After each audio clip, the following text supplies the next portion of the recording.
Assalamualaikum warahmatullahi wabarakatuh. Kembali lagi kita berjumpa di tahun 2021 ya. Ini video pertama di tahun 2021.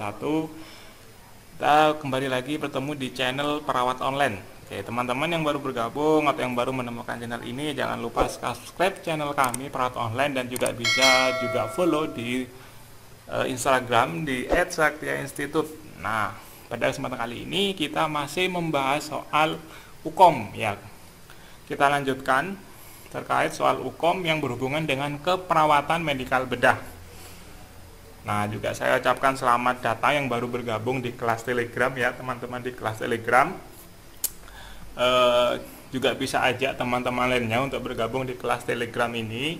Semoga nantinya bisa meningkatkan angka kelulusan hukum nasional baik untuk yang D3 maupun yang NES atau yang S1 ya. Oke, langsung saja kita mulai video pembelajaran pada malam hari ini.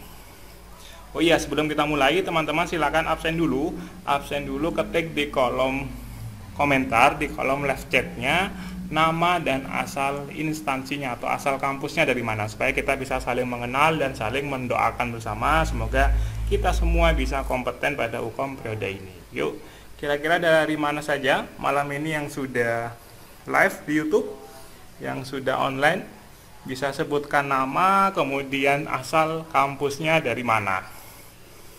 Yuk silahkan kita saling memperkenalkan diri, dan tentunya kita saling berdoa bersama ya. Semoga kita semuanya bisa lulus, dan tentu harapan kami adalah angka kelulusan hukum kalau bisa ya 100% ya, tentunya seperti itu. Oke, yuk silakan absen dulu, kita sambil menunggu teman-teman lain yang masih belum bergabung. Oke, yuk yang di kelas Telegram silakan bisa pindah haluan menuju ke kelas YouTube-nya ya. Linknya sudah ada di kelas Telegram.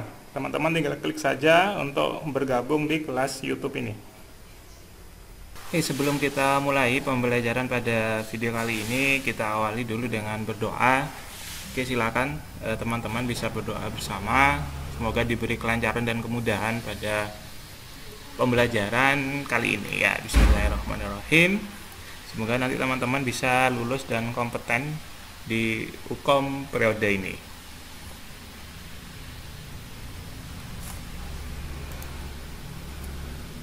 Oke, kita masuk ke soal pertama ya. Coba kalian bisa cek dulu. Saya akan bacakan dulu soalnya. Yang pertama yaitu adalah seorang perempuan usia 30 tahun dirawat di ruang interna, mengeluh batuk berlendir, nafsu makannya menurun dan merasa lemas. Pada saat dilakukan pemeriksaan, tekanan darah 120/70, frekuensi nadinya 70 kali per menit, frekuensi nafasnya 20 kali per menit. Suhunya 36,5 derajat Celcius. Pada pemeriksaan fisik didapatkan data wajah itu pucat, terdengar suara ronki pada paru. Pertanyaannya, apakah tindakan mandiri pada kasus? Opsi A yaitu melakukan fisioterapi dada, opsi B membantu aktivitas pasien, opsi C menganjurkan pasien minum air hangat, opsi D menganjurkan makan sedikit tapi sering, atau opsi E membatasi kunjungan kepada pasien. Nah, oke teman-teman coba silakan dulu menjawab kira-kira jawaban pada soal pertama ini apa. Pertanyaannya, perhatikan pertanyaannya yaitu adalah apakah tindakan mandiri pada kasus ya, berarti tindakan mandiri. Nah, jadi sebelum kalian atau teman-teman menjawab tindakan mandiri, maka yang perlu diperhatikan yang perlu diperhatikan adalah masalah keperawatannya apa. Kita harus tahu dulu diagnosis keperawatannya. Diagnosis keperawatannya apa? Kita bisa lihat dari gejalanya, kita bisa lihat dari hasil pemeriksaan pada pasien. Oke, yuk silakan bisa tuliskan jawabannya di kolom komentar ya, atau di chat. Silakan. Nomor 1 jawabannya apa? 1A, 1B, 1C, 1D atau 1E. Ayo. Silakan, saya tunggu. Masih ada waktu untuk menjawab sebelum nanti kita akan diskusi bersama untuk menganalisa dari kasus pertama ya pada malam ini.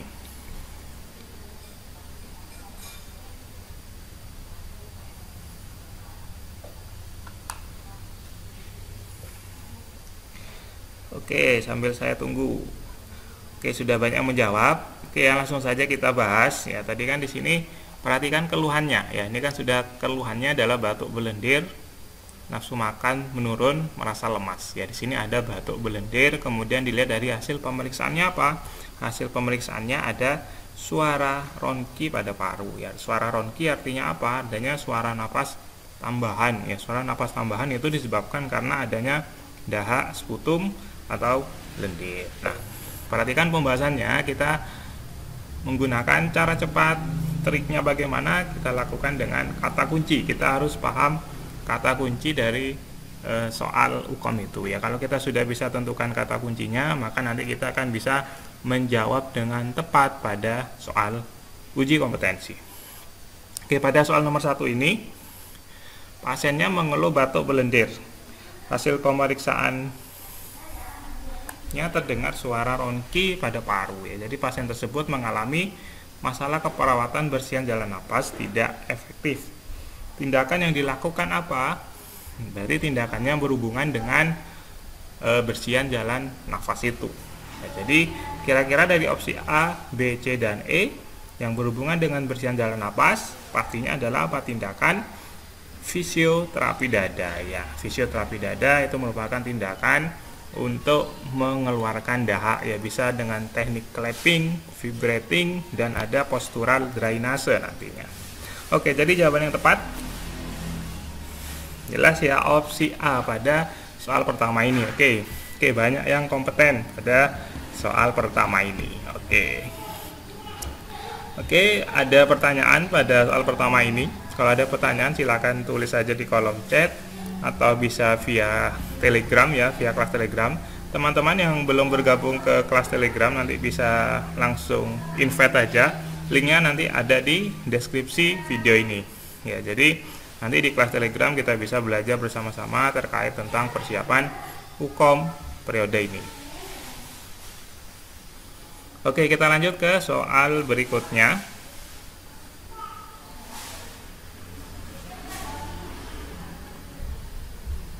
Oke, sekarang masuk ke soal nomor 2. Nah,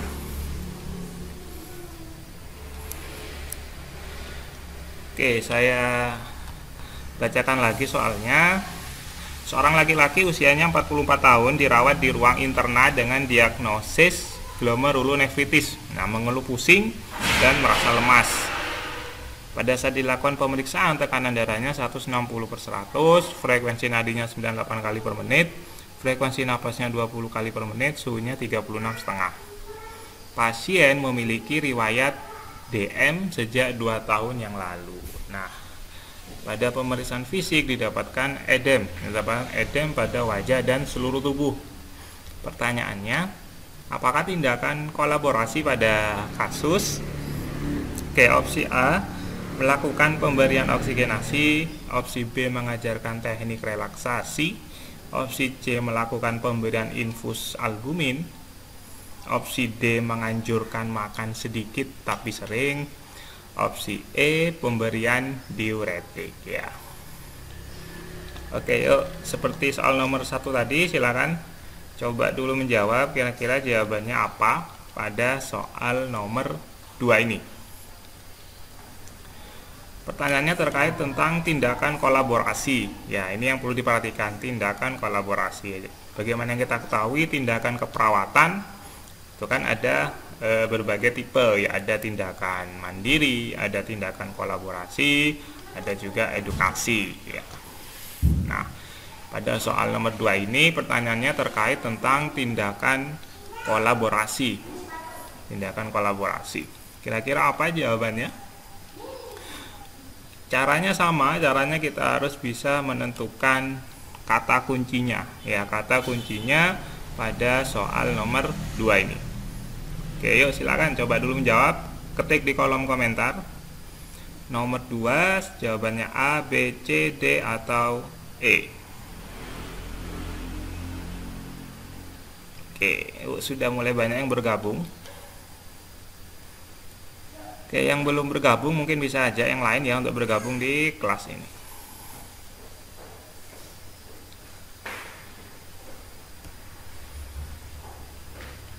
Oke, ada yang menjawab A, ada yang E. Oke.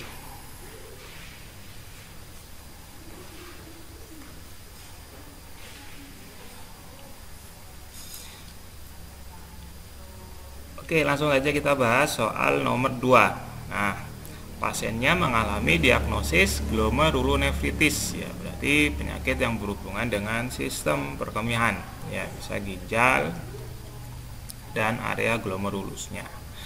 Keluhannya apa? Keluhannya pasiennya pusing dan merasa lemas di situ, ya. Kemudian kita lihat hasil pemeriksaan.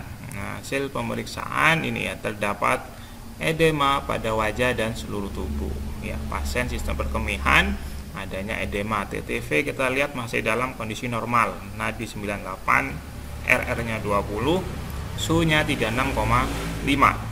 Pasien juga punya riwayat DNG. Kata kuncinya apa di sana? Nah, ini ya. Kata kuncinya tadi sudah sampaikan, diagnosanya glomerulonefritis, kemudian hasil pemeriksaan fisik terdapat edema pada wajah dan seluruh tubuh. Nah, seluruh tubuh artinya apa? Artinya pasien mengalami masalah keperawatan apa. Nah, di sini kita sudah bisa menebak ya, karena kita sudah tahu kata kuncinya di situ, maka masalah keperawatannya adalah apa? Yaitu berhubungan dengan kelebihan volume cairan, ya. Kelebihan volume cairan. Nah, jadi tindakannya adalah tindakan yang berhubungan atau yang dapat mengatasi dari masalah keperawatan itu atau kelebihan volume cairan. Dari opsi A, B, C, D, dan E, saya rasa sudah bisa ditebak ya, jawaban yang tepat adalah opsi E, ya, pemberian diuretik. Ya, jadi kita bisa berkolaborasi untuk memberikan terapi diuretik kepada pasien. Ya, fungsinya apa? Untuk mengurangi volume cairan yang ada di dalam tubuh, karena pada pasien ini disebutkan hasil pemeriksaannya terdapat edema pada wajah dan seluruh tubuh. Nah, itu jadi ya. Jadi jawaban yang tepat yaitu adalah opsi E, ya, pemberian diuretik. Ini juga merupakan tindakan kolaborasi. Oke, soal nomor 2, bila ada yang belum jelas silakan bisa didiskusikan, bisa di chat di kolom komentar atau di kelas Telegram atau via Telegram silakan ya. Sambil lalu saya pantau di Telegramnya apakah masih ada yang belum paham terkait soal nomor 2 ini ya. Oke, juga banyak yang kompeten pada soal nomor 2. Kayak banyak yang menjawab opsi E di sini. Oke, ada yang perlu didiskusikan atau kita lanjutkan ya. Saya rasa ini mudah. Kita lanjutkan ke soal berikutnya.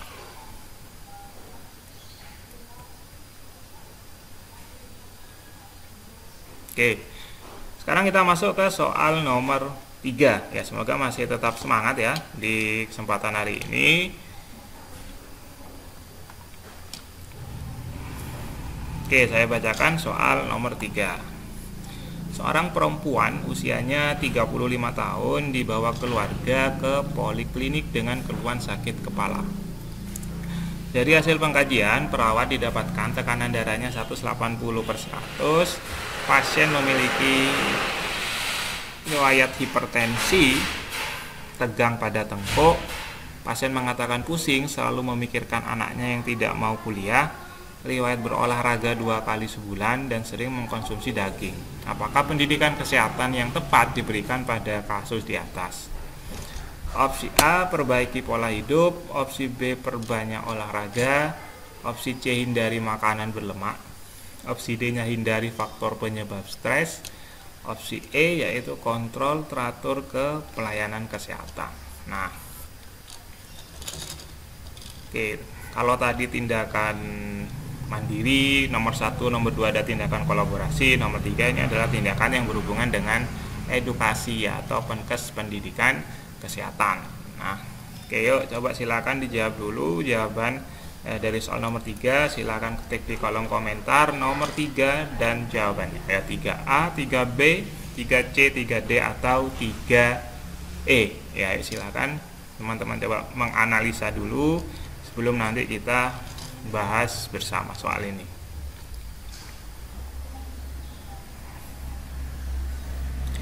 Oke, sambil saya cek di kelas Telegram.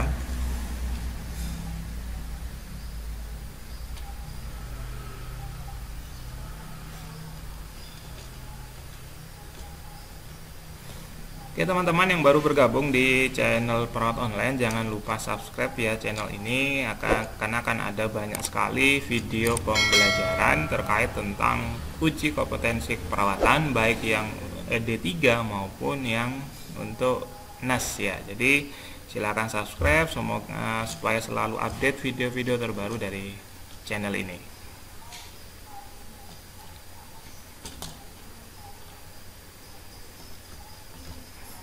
Oke, langsung saja kita bahas. Sudah banyak yang menjawab. Perhatikan keluhan pasien, kemudian hasil pemeriksaannya apa, diagnosis medisnya bila ada ya. Jadi, oke, kita bahas sekarang. Kata kuncinya apa? Kata kuncinya di sini adalah bahwa ibu pusing. Nah, ini ya, bahwa ibu pusing selalu memikirkan anaknya yang tidak mau kuliah. Nah, perhatikan ini. Pasien mengatakan pusing karena memikirkan anaknya yang tidak mau kuliah ya. Olahraganya sudah 2 kali sebulan, juga sering mengkonsumsi daging. Nah, pendidikan kesehatan yang tepat. Nah, perhatikan di sini bahasanya penyebab hipertensi itu faktor genetik yang mana respon neurologi terhadap stres atau kelainan ekskresi dan transport natrium. Nah, ini nanti hubungannya adalah ke stresor ya, selain ada obesitas dan sebagainya. Jadi, stres lingkungan itu juga bisa merupakan salah satu penyebab. Nah, pada kasus nomor 3 ini pasien ini didominasi ya, karena dia selalu pusing atau stresornya meningkat karena memikirkan anaknya yang tidak mau kuliah. Nah, jadi apa pendidikan kesehatan? Jadi yang berhubungan dengan stresornya, yaitu opsi D ya, yaitu hindari faktor dari penyebab stres ya. Jadi opsi D itu yang benar ya. Oke. Kenapa di sini tidak menggunakan olahraga ataupun dietnya? Nah, karena masalah aktualnya atau masalah yang sering muncul yaitu adalah berhubungan dengan stresornya. Ya, jadi yang kita lakukan intervensi terkait pendidikan kesehatan, maka yang kita lakukan di sana adalah yang berhubungan dengan masalah utamanya, yaitu berhubungan dengan stresornya. Jadi jawaban yang tepat yaitu adalah opsi D di sini ya. Oke. Ada pertanyaan silakan disampaikan. Bisa via live chat silakan, bisa menggunakan Telegram ya. Silakan bila masih ada yang kurang jelas. Oke, jadi memang perlu ketelitian bagaimana kita bisa menganalisa soal ya. Kita cari masalah aktual, masalah dominan atau data mayor di sana. Kalau tidak ada masalah aktual, maka kita pergunakan data mayor, data yang paling banyak ada pada pasien berupa keluhan ataupun dari hasil pemeriksaan fisik di sana. Oke, soal nomor 3 clear ya, sudah bisa saya lanjutkan.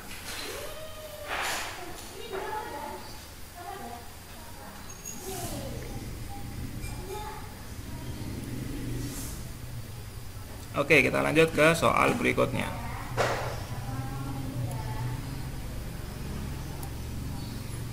Oke, kita masuk ke soal keempat ya. Semoga masih tetap konsentrasi, tetap fokus ya pada pembelajaran pada kesempatan kali ini. Oke, yang belum kompeten, yang masih salah di soal berikutnya, yuk di soal ini usahakan lebih teliti, lebih hati-hati supaya jawabannya tidak salah lagi. Oke, saya bacakan soal nomor 4. Seorang laki-laki usianya 45 tahun dirawat di ruang penyakit dalam. Pasien mengeluh sesak nafas dan batuk berdahak. Hasil pemeriksaan didapatkan hasil tekanan darahnya 140/90, nadinya 89 kali per menit, frekuensi nafas atau RR 30 kali per menit, suhunya 37,7 Celcius. Kemudian ada suara nafas pasien terdengar wheezing ya. Pasien diposisikan semivolar. Apakah rasional dari tindakan keperawatan tersebut? Nah, opsi A mengurangi kerja otot paru, opsi B mengembangkan ekspansi paru, opsi C-nya melonggarkan jalan nafas, opsi D mudah mengeluarkan dahak, atau opsi E memberi rasa nyaman. Nah. Oke, jadi yang perlu diperhatikan adalah kalimat terakhir saja ya. Pasien diposisikan semivolar, apakah rasional dari tindakan keperawatan tersebut ya. Jadi kenapa pasien kok diposisikan semivolar? Nah, berarti pasti ada alasannya karena berdasarkan gejala keluhan yang dialami dari pasien. Keluhannya apa? Keluhannya sesak nafas, batuk berdahak, kemudian ada suara wheezing ya. Oke, yuk silakan coba dulu menjawab jawaban dari soal nomor 4. Silakan ketik di kolom komentar. Yang baru bergabung bisa perkenalkan diri dari nama, kemudian dari institusi mana ya. Semoga kita di sini adalah saling mendoakan, saling berbagi. Semoga pada UKOM periode ini kita semuanya bisa kompeten ya. Jadi tidak perlu ikut ujian UKOM berkali-kali ya. Dan yang sudah sering ikut UKOM, semoga UKOM di periode ini jadi ujian terakhir ya buat teman-teman semua.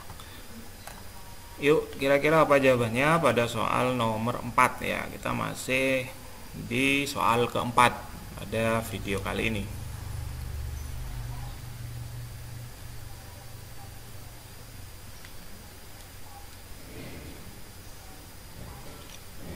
Oke, silakan coba menjawab.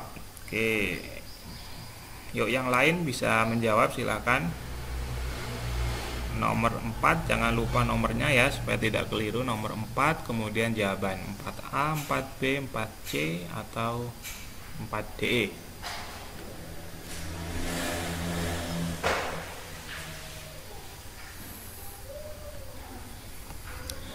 Oke, sambil lalu kita bahas soal keempat ini. Nah, tadi sudah saya sampaikan, berarti kata kuncinya kita harus tahu dulu kata kuncinya. Kata kuncinya apa? Nah, keluhan itu pasti bisa jadi kata kunci. Keluhan dan hasil pemeriksaan fisik yang ciri khas dari pasien itu.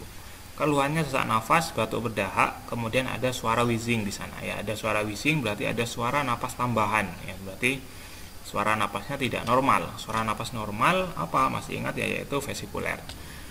Sedangkan di sini di kasus ada suara nafas wheezing. Oke, sudah bisa ditebak masalah keperawatannya atau diagnosis keperawatan pada pasien apa kalau ada suara nafas tambahan, yaitu adanya bersihan jalan nafas tidak efektif ya. Kemudian perhatikan RR-nya ya, frekuensi nafasnya di atas batas normal ya. Sudah mencapai 30 kali per menit, sudah 30 kali per menit. Sehingga pasien sesak ya. Jadi perawat melakukan posisi semivolar ya. Fungsinya apa atau kenapa kok diposisikan semivolar, kok tidak supin atau pronasi mungkin atau litotomi dan sebagainya ya. Kenapa? Karena semivolar adalah fungsinya untuk meningkatkan ekspansi paru ya. Meningkat ekspansi paru harapannya supaya O2 dan CO2 yang keluar masuk itu akan semakin adekuat ya, sehingga sesak nafas pasien itu bisa berkurang dan RR-nya bisa agak turun mendekati batas normal ya. Oke, jadi jawaban yang tepat yaitu adalah opsi B ya, yaitu untuk mengembangkan ekspansi paru maka dilakukan posisi semivolar pada pasien di kasus ini. Nah, oke ya, saya rasa ini sudah pasti benar semua ya, karena sudah tidak asing lagi. Posisi semivolar tujuannya adalah untuk meningkatkan ekspansi paru sehingga kerja parunya semakin meningkat. Harapannya sesak nafas pasien bisa berkurang. Oke, ada pertanyaan tidak di soal nomor ini? Silakan.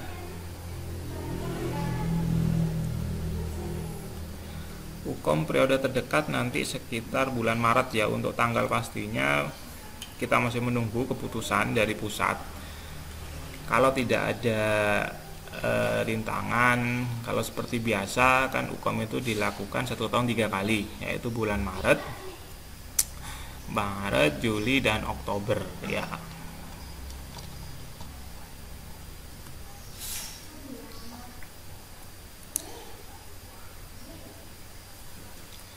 Oke, kita lanjut ke soal berikutnya. Kalau tidak ada yang perlu dibahas, kita masuk ke soal nomor 5 ya. Kita sudah masuk ke soal nomor 5. Oke, selamat datang yang baru bergabung. Saya bacakan soal nomor 5. Seorang perempuan usianya 35 tahun dirawat di rumah sakit karena lemah dan kesadarannya menurun. Pasien tampak gelisah, mukosa mulutnya kering, kelopak matanya cekung, turgor kulit kembali kurang dari 3 detik. Konjungtiva anemis. Hasil pemeriksaan fisiknya, tekanan darahnya 90/60, frekuensi nadi 100 kali per menit, frekuensi nafasnya 27 kali per menit, suhunya 38. Saat dicek gula darahnya 60 ya miligram per dl. Apakah jenis cairan yang tepat untuk diberikan pada pasien? Opsi ARL, opsi B KCl, opsi C manitol, opsi D NaCl, opsi E dextrose. Nah, yuk. Oke, perhatikan kata terakhir, yaitu bisa menjadi kata kunci teman-teman untuk menjawab cairan yang tepat pada pasien ini. Kira-kira diberi terapi apa? Apakah RL, ringer laktat, KCl, manitol, atau NaCl, ataukah dextrose? Ya, silakan. Oke, yuk silakan coba dulu menjawab. Saya rasa ini mudah ya, karena pasti khususnya teman-teman yang sudah di pelayanan sudah sering melakukan ini.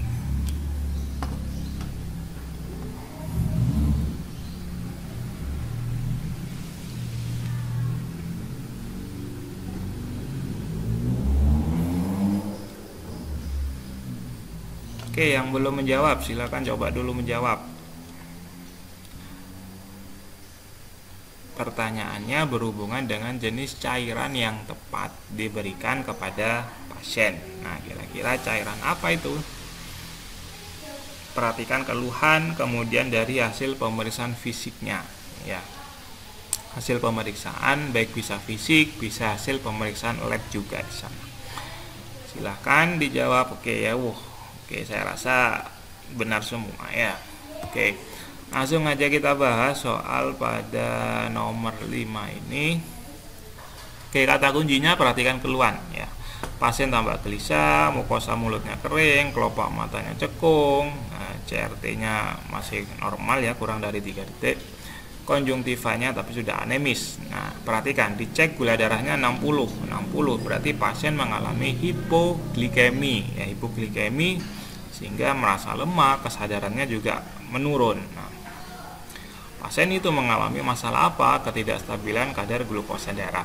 Data yang mendukung, ya tadi sudah sampaikan, hasil gula darahnya 60 mg per dl. Artinya apa? Artinya pasien mengalami hipoglikemi atau gula darahnya rendah.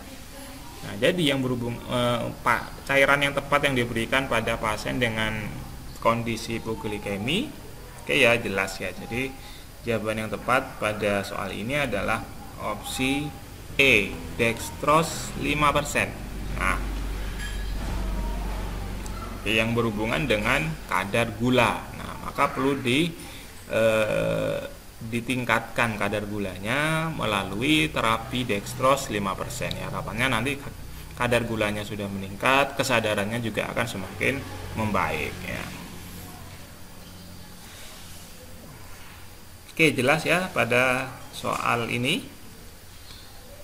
Pertanyaan silakan seperti biasa bisa di live chat atau di Telegram, nanti sambil lalu saya balas di kelas Telegram ya. Yang belum masuk kelas Telegram, yang baru bergabung, silakan tinggal klik aja di linknya. Nanti di deskripsi video ini ada link untuk masuk ke kelas Telegram. Jadi teman-teman bisa masuk. Syaratnya apa? Syaratnya teman-teman pastinya harus punya aplikasi Telegram dulu, wajib install Telegram. Ya, kenapa tidak WhatsApp? Karena Telegram lebih saya rasa lebih banyak kuotanya untuk dalam membentuk suatu grup. Kalau di WhatsApp hanya 256, kalau di Telegram itu bisa sampai ribuan ya. Jadi supaya lebih mudah untuk mengakomodir dari kelas ini. Oke, soal nomor 5 clear ya, saya rasa sudah clear. Kita bisa lanjutkan ke soal berikutnya.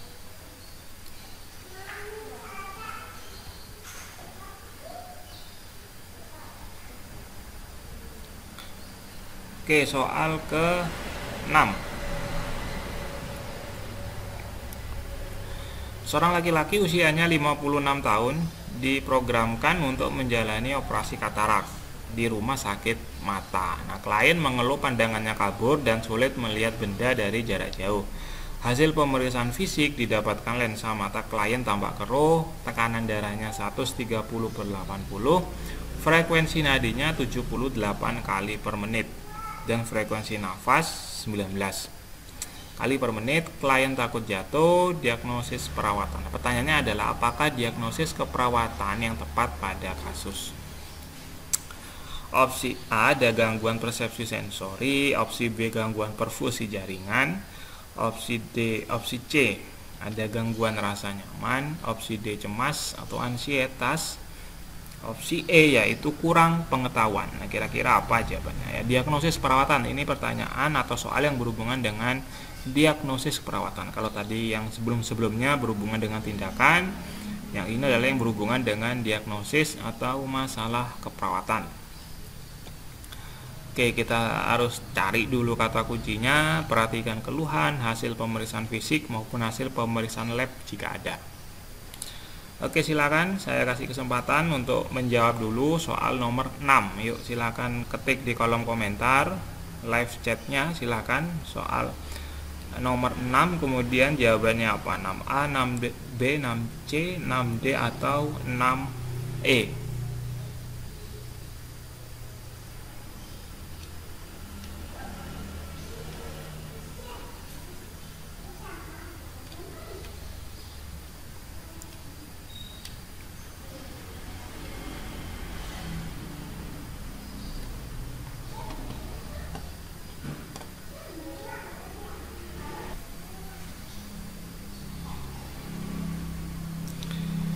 Oke, langsung kita bahas soal pada nomor 6. Oke ya, sudah banyak menjawab, kita bahas soal nomor 6 ini ya.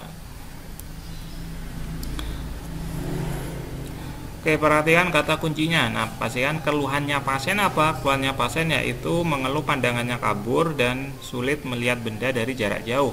Nah, hasil pemeriksaan fisik juga didapatkan lensa mata klien tampak keruh. Nah, lensa mata klien keruh artinya apa? Artinya pasien mengalami masalah atau didiagnosis katarak ya. Di awal juga sudah dijelaskan bahwasanya pasien akan menjalani operasi katarak. Nah, diagnosis perawatannya apa? Kita cari yang berhubungan dengan keluhannya, berhubungan dengan diagnosis medisnya, berhubungan dengan gejala atau hasil pemeriksaan lainnya. Oke, jadi sudah bisa ditebak ya, jawaban yang tepat yaitu opsi A ya, gangguan persepsi sensori penglihatan ya, karena pasiennya mengalami di masalah katarak ya, atau akan dijalani operasi katarak. Oke ya, saya rasa ini mudah, banyak benar semua, sudah kompeten semua. Semoga ini bisa berlanjut sampai di hari pelaksanaan ujian kompetensi nanti.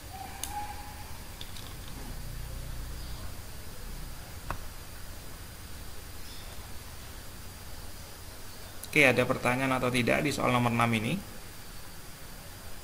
Kita lanjut ke soal berikutnya.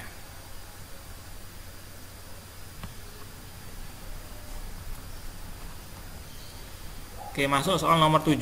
Seorang perempuan usianya 21 tahun dirawat di ruang bedah ortopedi dengan diagnosa medis post-orif ya, atau open fixation internal reduction, fraktur femur. Pasien mengeluh kesulitan untuk melakukan pergerakan, ketidaknyamanan terhadap keterbatasan pergerakan, dan selalu membutuhkan bantuan dalam bergerak atau mengatur posisi.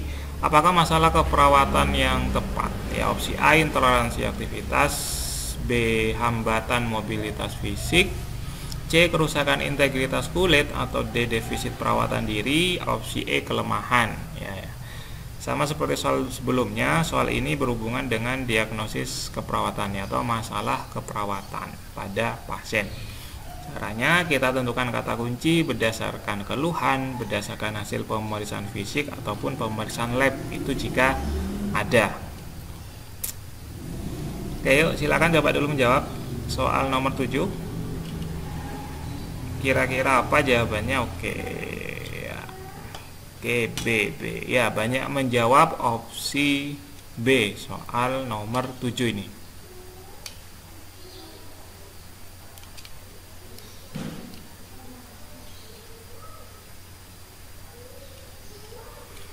Oke, yang lain silakan menjawab dulu. Oke ya, yang baru bergabung saya ingatkan kembali untuk bisa bergabung nanti ya via Telegram. Ya, nanti teman-teman di sini bisa bergabung aja via Telegram karena nanti di sana akan banyak aksesnya untuk kita bisa berlatih soal uji kompetensi ya. Teman-teman dari institusi se-Indonesia ya, teman-teman dari Stikes, dari universitas dan sebagainya, institut.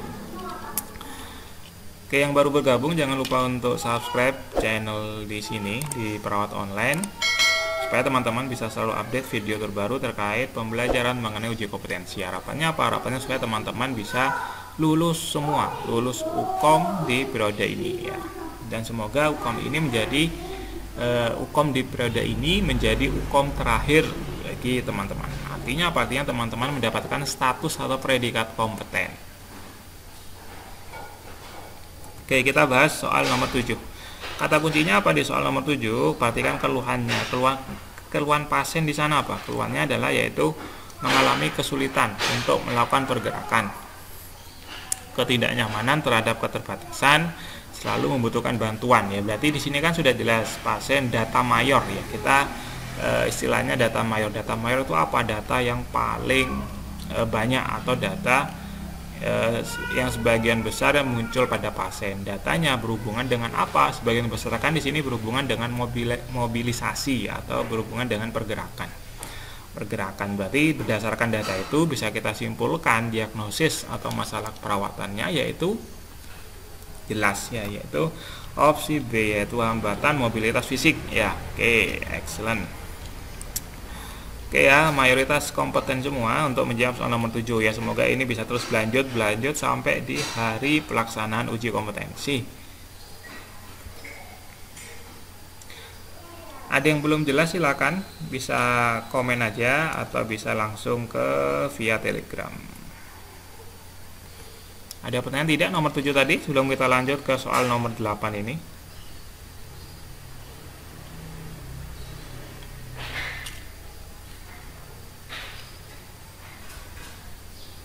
Tidak ada perbedaan ya, tidak ada perbedaan antara soal UKOM yang retaker ataupun yang first taker ya. Tidak ada perbedaan soal UKOM yang retaker maupun yang first taker ya. Jadi baik itu yang retaker maupun yang first taker ya, soalnya sama saja, tidak akan dibedakan. Oke, kita lanjut ke soal nomor 8. Seorang laki-laki usianya 48 tahun dirawat di ruang interna karena mengalami penurunan kesadaran dan tampak gelisah. Hasil pemeriksaan fisik didapatkan mulutnya tidak simetris, tekanan darahnya 170/90, frekuensi nadinya 65 kali per menit, frekuensi nafasnya 25 kali per menit, suhunya 38. Nah, pasien tampak mengalami gangguan menelan dan gangguan pengecapan. Terpasang monitor oksigen. Ya, jadi pasiennya ada monitor, ada oksigen. Apa prioritas implementasi yang harus dilakukan seorang perawat? Opsi A memberikan kompres hangat. Maaf ini salah ketik ya. Kemudian opsi B pemasangan pengaman bed. Opsi C memantau kesadaran dan tanda-tanda vital. D memberikan cairan manitol. Atau E yaitu memasang NGT. Nah, kira-kira tindakan apa yang dilakukan pada pasien dalam kasus ini? Nah, oke, silakan teman-teman coba dulu kira-kira apa sih jawaban yang benar, tindakannya apa kalau ditemukan pasien seperti ini ya. Bisa tindakan mandiri, bisa tindakan kolaborasi. Intinya kalau di pertanyaannya tidak ada apakah maksudnya apabila di pertanyaan soal hanya apakah implementasi atau apakah tindakan yang dilakukan perawat tanpa ada keterangan kolaborasi mandiri, maka teman-teman cari yang tindakan yang prioritas atau tindakan yang berdasarkan masalah keperawatan ya, bisa berupa mandiri maupun bisa berupa kolaborasi nantinya.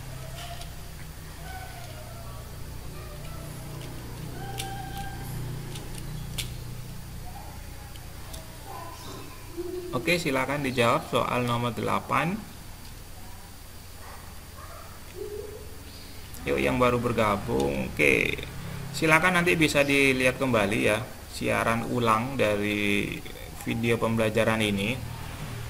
Nanti akan saya share juga ya. Jadi bagi yang baru bergabung nggak usah khawatir, nanti bisa ditonton kembali, bisa ditonton kembali berulang-ulang video pembelajaran ini.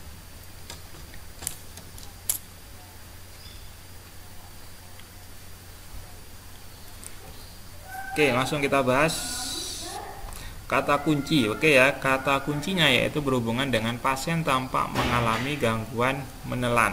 Nah, pasiennya mengalami gangguan menelan atau gangguan pengecapan. Apalagi pasiennya juga mengalami penurunan kesadaran dan gelisah. Nah, jadi pasien yang mengalami gangguan menelan maka tentu akan mengalami masalah terkait tentang nutrisi ya. Nutrisinya juga tidak akan adekuat yang masuk ke dalam tubuh pasien. Jadi tindakan yang tepat apa, yaitu yang berhubungan dengan peningkatan nutrisi, yaitu kita lakukan pemasangan NGT supaya apa? Supaya intake nutrisinya itu juga tetap adekuat. Nah, jadi jawaban yang tepat yaitu adalah opsi E, yaitu ya memasang NGT ya, karena pasien mengalami gangguan menelan dan juga gangguan pengecapan. Kemudian mulutnya juga tidak simetris, itu data-data yang bisa memperkuat jawaban teman-teman ya. Jadi kata kunci itu sangat penting untuk menentukan apa sih jawaban yang tepat pada suatu kasus. Oke, sekilas info, ini ada info menarik ya buat teman-teman untuk persiapan uji kompetensi yang terdekat, yaitu periode Maret 2021. Di sini ada kelas online teman-teman, ada kelas online. Nanti teman-teman akan mendapatkan akses 3 paket tryout, akses 2 paket mini tryout, video pembelajarannya juga ada e-book premium, ada live dengan mentor. Nanti juga akan ada kelas-kelas seperti ini, juga ada akses e-book, juga ada akses diskusi nanti dengan para mentor ya. Tentunya ini disponsori oleh Satria Institute yang merupakan suatu lembaga pendidikan yang berhubungan atau memiliki program terkait untuk peningkatan kelulusan dari uji kompetensi nasional. Nanti teman-teman akan mendapatkan total lebih dari 800 soal di sini, dan ini akan selalu update, dan ini akan bisa melebihi dari 800 soal karena setiap waktunya akan diupdate ya, akan diupdate soal-soal supaya teman-teman bisa terbiasa untuk menjawab soal UKOM. Harapannya nanti pada waktu ujian teman-teman bisa menentukan jawaban yang tepat ya. Nanti juga ada member areanya nanti teman-teman bisa melakukan pembelajaran mandiri dan pembelajaran bersama mentor ya. Pembelajaran mandirinya teman-teman akan ada tampilan seperti ini, bisa diakses melalui laptop, bisa diakses melalui gadget ya, atau handphone teman-teman. Nanti akan muncul kalau tryout ada satu paketnya 180 soal, kalau yang mini tryout satu paketnya ada 60 soal ya. Jadi kalau 180 soal ada waktunya 180 menit, kalau yang mini tryout waktunya 60 menit ya. Nanti akan saya coba tunjukkan member areanya seperti apa. Nanti teman-teman tinggal silakan menyimak aja nanti seperti apa sih member areanya yang ada di kelas Platinum ini. Nah, jadi seperti ini untuk tampilan dari member area untuk yang kelas Platinum ya. Ini yang saya share, yang saya tampilkan di video kali ini adalah yang terkait tentang kelas Platinum. Nah, untuk yang teman-teman yang mengikuti kelas Hukum yang memilih paket Platinum. Nah, nanti akan ada tampilan member areanya seperti ini. Ya, ada tryout 1, ada tryout 2, tryout 3, kemudian ada mini tryout 1, mini tryout 2.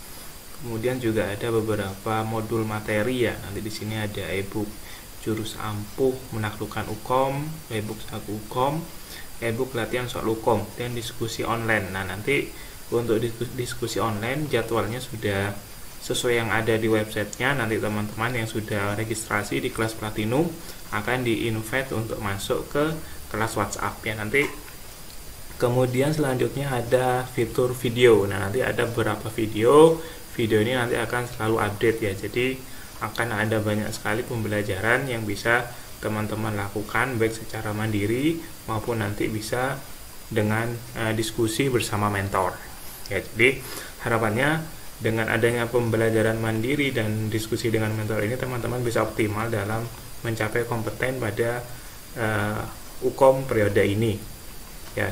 Sekarang saya coba ya, misal saya tinggal diklik saja, nanti contoh misal ini ada tryout UKOM 1, coba saya klik.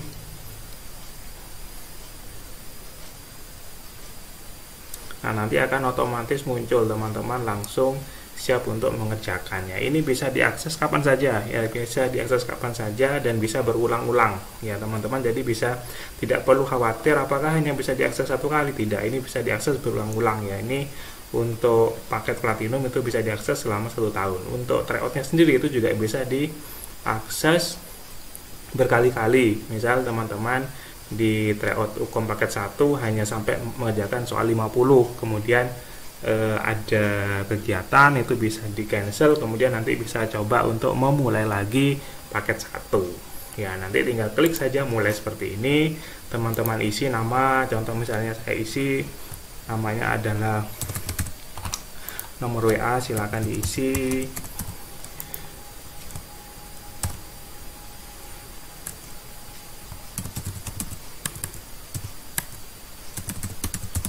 Oke, ini hanya contoh ya. Kemudian langsung kita submit ya. Kemudian akan muncul di sini. Ini ada soal-soal. Tinggal untuk diisi tinggal saja diklik jawaban yang benar, kemudian bisa soal berikutnya ya. Nanti setelah selesai semua, teman-teman bisa langsung klik akhiri ujian. Ini karena hanya satu yang saya isi, anggap saya isi semua. Maka nanti akan muncul otomatis skornya seperti ini ya. Sebentar.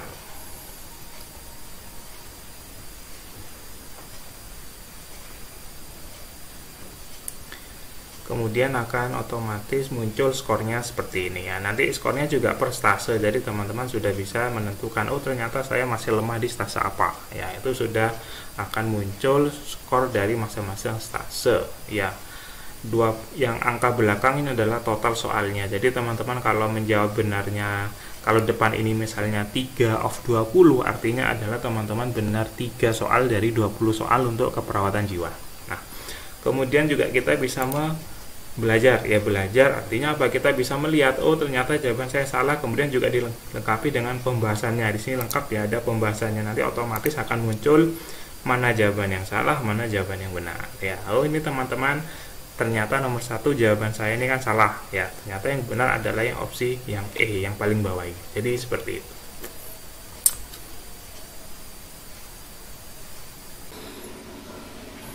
Oke, jadi itu ya untuk tampilan dari member area bagi teman-teman yang registrasi di kelas Platinum, paket Platinum ya. Nanti untuk info lengkapnya teman-teman tinggal klik aja di link yang ada di registrasi ini ya. Nanti ada kelas online Jago UKOM, kemudian ada linknya, silakan di situ. Nanti teman-teman bisa simak infonya di sana dan langsung juga registrasi di sana ya.